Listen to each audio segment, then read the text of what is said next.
Hello everyone and welcome back to our reading of Vampires. Today we ask the question, what other factors influenced vampire beliefs? Let's find out. Accounts of vampirism became common in Europe in the 14th century. In 1348, the Black Death, the worst outbreak of the bubonic plague, began its spread across Europe. It surged and retreated for the next 300 years, wiping out whole villages. Between 1347 and 1350, approximately 25 million people died from this terrible disease. There was scarcely a family that did not lose at least one member, and most families lost several. Completely perplexed, and not knowing its cause or its treatment, people everywhere formed notions of what was behind the plague. Historians are unsure why, but vampires were thought to be a major culprit. Even church and town officials could not reverse the popular demand that graves be opened and let any vampire be found and destroyed. Victims of the plague, who gradually wasted away and died, were thought to have been visited by a dead relative or enemy.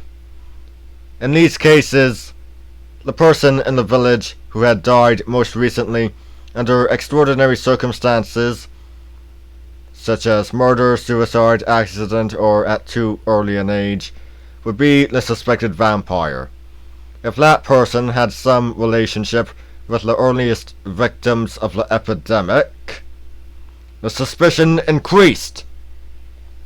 And if these first victims had mentioned seeing this relative or enemy in dreams during their last illness, the case was confirmed. Village authorities, in the presence of a priest, would exhume or dig up the body of the suspected vampire and perform the local version of killing the undead corpse. If that did not end the epidemic, then the search continued by exhuming the bodies of other recently dead people. Finally, if all these efforts failed, a white horse or a black horse ridden by a young virgin boy or girl would be led over the graves in the local cemetery. If a grave contained a vampire, the horse would refuse to step over it. These fervent beliefs were fueled by ignorance. Until the 20th century, most people around the world had little formal education and could neither read nor write. Without the knowledge gained from reading or education, it is almost impossible for people to evaluate sensibly common superstitions and fears. To such people, any story can seem true, especially if an authority figure, such as a parent, teacher, doctor, or minister, tells it. Little scientific knowledge. Even the few people living in these times who could read and write had little scientific knowledge. During this time, little was known about medicine or the physical world. For example, as recently as the 17th century, doctors did not know how diseases spread. Not until the invention of the microscope around 1600 did people begin to know about germs and bacteria. In the absence of scientific data, people held many fantastical beliefs about how and why diseases spread. One such belief was that vampires were responsible for epidemics or plagues. People believed that vampires sought revenge upon the living by inflicting these diseases. Another story from the history of England by William of Newburgh gives an official account of how a vampire could cause a plague.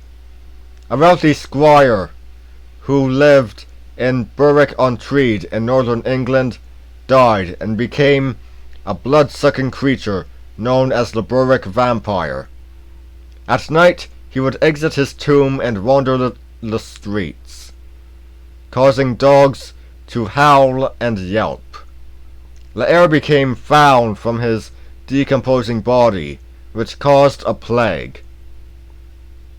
There was hardly a house which did not mourn its dead, according to Newburgh. The town became virtually deserted. Finally, the young men of the town decided to exhume the corpse, hack it to pieces, and burn it to ashes. The plague, however, returned, wiping out most of the townspeople. Historians thus believe the Black Death and other plagues may have influenced vampire beliefs. Another factor that seems to influence cultural belief in vampires is geographic location.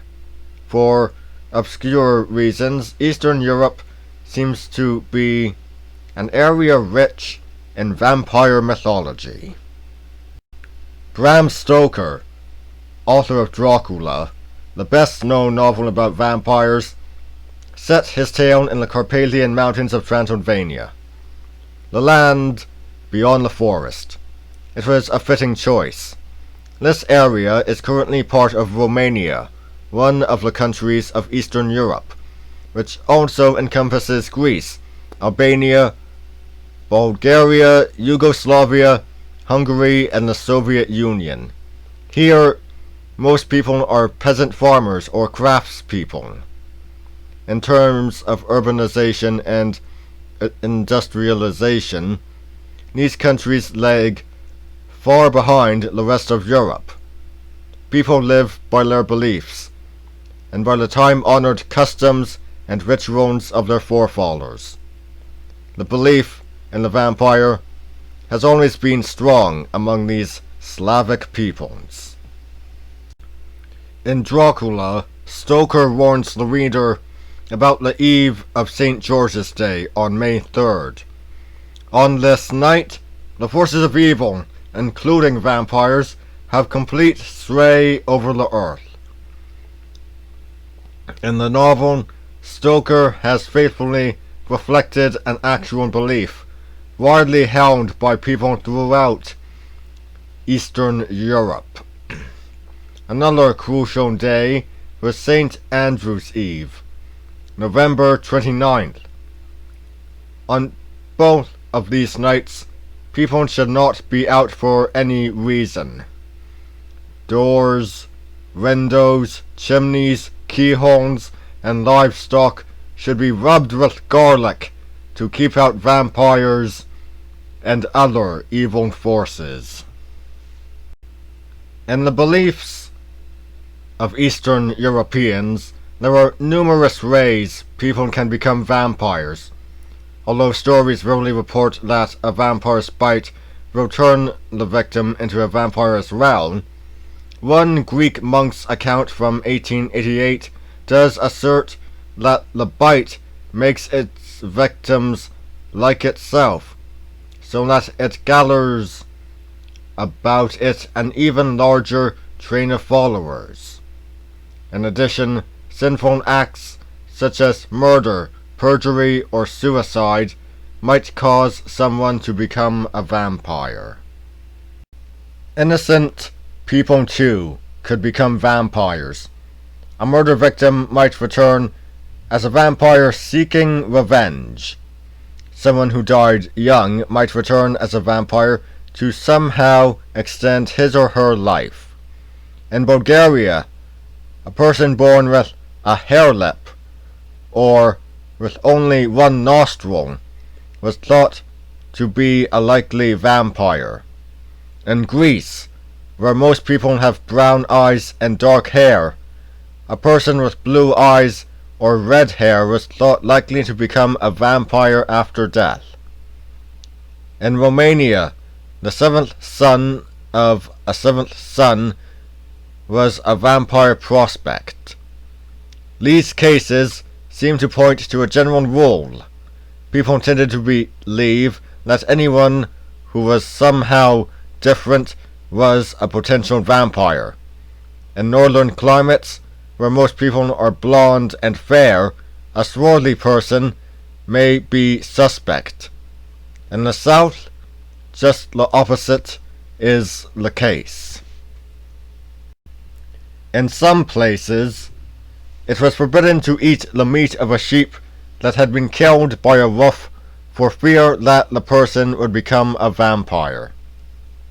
In Romania and Bulgaria, people also believed a person might become a vampire if he or she was born or died during the 12 unclean days between Christmas and January 6th, Epiphany.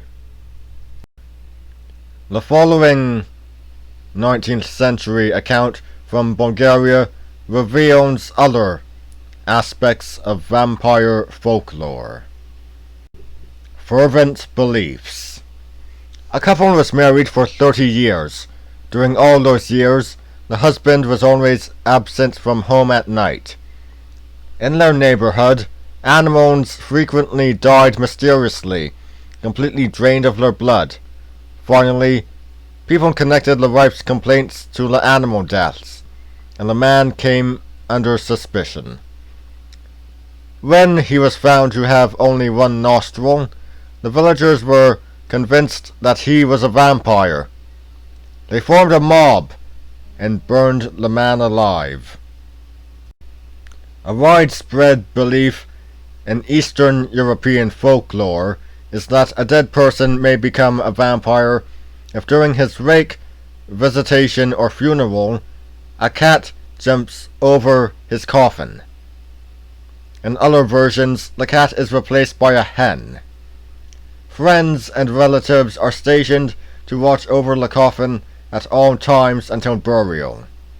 Imagine what dread dreams would visit a person who had fallen asleep during his watch and allowed another vampire to come into existence. He or she would live in fear that the vampire would certainly seek revenge for such carelessness. In Greek accounts of returning corpses, there is very little, if any, blood-sucking. Greek vampires apparently returned for love or mischief. About 1700, a French botanist, Pétain de Tournefort, was on the Greek island of Mykonos when a peasant was murdered. 2 days after burial, the peasant was reportedly seen walking at night. He entered houses where he turned over furniture, put out lights, hugged people from behind, and played many roguish tricks. At first, people laughed, but when religious services could not stop his activities, the priests ordered his body removed from the grave.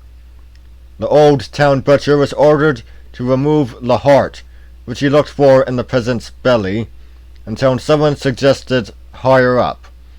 All applauded when he located and removed it. Incense was burned to cover the great stench of the body. The butcher remarked on the warmth of the corpse. Those who stood near the body noted that the blood was still red and the body was lifelike, not stiff. They passed these observations to the crowd, and the word Vrykolakas was on everyone's lips.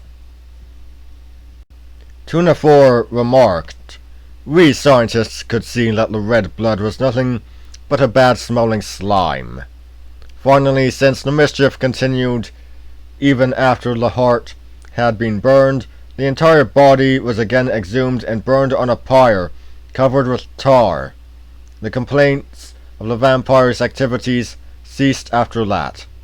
Meanwhile, some mischief makers were discovered who, Tournefort added, were likely to be the cause of the vampire scare.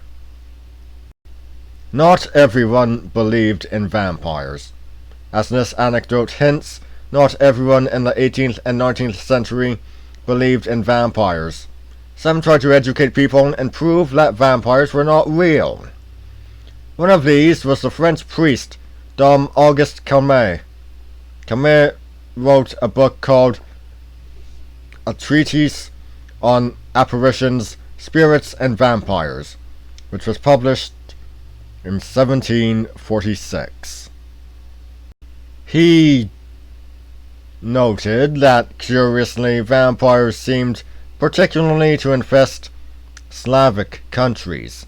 They did not appear in Western Europe, he said, until the 1680s, during his own lifetime. He also said that fads of a supernatural type seemed to come and go in cycles.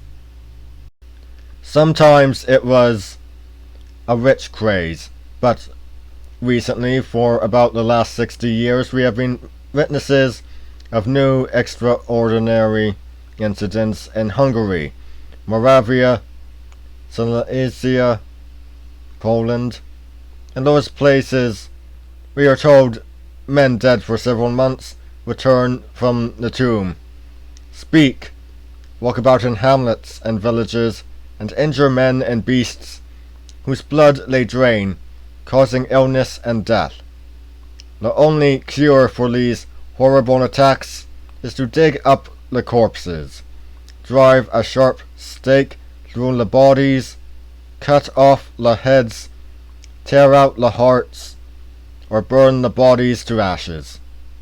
The name of these ghosts is Upires or vampires, which in the Slavonic languages means bloodsuckers.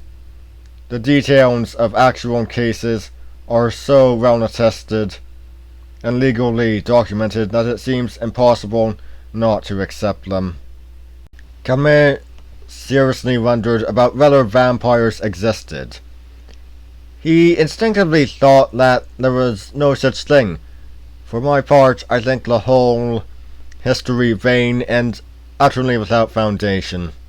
The more absurd and contradictory are the various tales which were told, the more strongly am I confirmed in my opinion. His first notion as a scholar was that reputed vampires were really people who had been buried alive. Still, he adds, the study is useful and for the good of religion. For if vampires truly return from their graves, then it is necessary to prove it. If not true, then vampirism must be exposed as error and illusion. This quote illustrates that Calmet, like scientists and scholars today, insisted on proof before he believed an opinion or conclusion. By questioning what these people saw when they uncovered the grave of the vampire, Calmet was rationally examining the evidence, much as a modern scientist would. Calmet was rare in his ability to break out of the folk beliefs and superstitions that surrounded him. Calmet questioned the very details of vampire appearances that would puzzle us today. Why, he wondered, were vampires appearing mainly in Eastern Europe, where people were especially superstitious? He explained away the redness of the vampire's blood and the flexibility of their limbs as a result of sudden death, well known by physicians. Again, Calmet's thoughts on vampires are remarkably scientific and modern for his period. Dom Calmet was troubled by some of the puzzling contradictions in the vampire accounts that he researched. He wondered how a vampire could leave its grave and return without disturbing the earth, since the vampire has a tangible physical body that does physical harm. Or, once out, why did it return to the grave? If it is not the actual corpse that stirs from the grave, but only a spirit that appears to the living, why is it that brings life to the spirit? Camus concluded the stories told of these apparitions and all the distress caused by these supposed vampires are totally without solid proof. I am not surprised that Le Sorbonne has condemned the outrages, decapitation, staking, or burning inflicted on these innocent corpses. It is astonishing that the magistrates and secular bodies have not used their legal authority to put an end to it. This is a mysterious and difficult matter, and I leave bolder and more proficient minds to resolve it. But the books of Camus and others like him did not stop the belief in vampirism.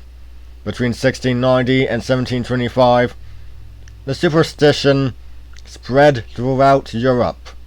French and Dutch news journals reported vampire epidemics in France, Serbia, Hungary, and Greece. The Hungarian vampire epidemic was the topic of dozens of learned dissertations in Germany in the 1720s and 1730s. During these decades, disease epidemics killed many people. Does this mean that vampires are purely mythic inventions used to provide an explanation for plagues and disease and other strange occurrences? The answer is probably yes. Medieval people were hampered not only by their ignorance, but by traditions and beliefs that went unquestioned. This is not surprising, really, because they had no scientific knowledge to replace these beliefs. It is still true in modern times that when knowledge is not available, superstition often prevails. For example, until the actual case of and a cure for cancer is found, there are many beliefs that circulate explaining how it is caused and how to cure it. People today believe in some medical cures, but may also believe that positive thinking, natural food, and other remedies work as well. It is impossible to say whether they do or not. This willingness to accept unproven answers was true of medieval people as well. Without proof of what caused the diseases, unexplained deaths, and other violent happenings that plagued their lives, these people accepted vampires as a reasonable explanation. Yes, that certainly does seem the case now, doesn't it? Anyway, that's all for today. I'll see you next time. See ya!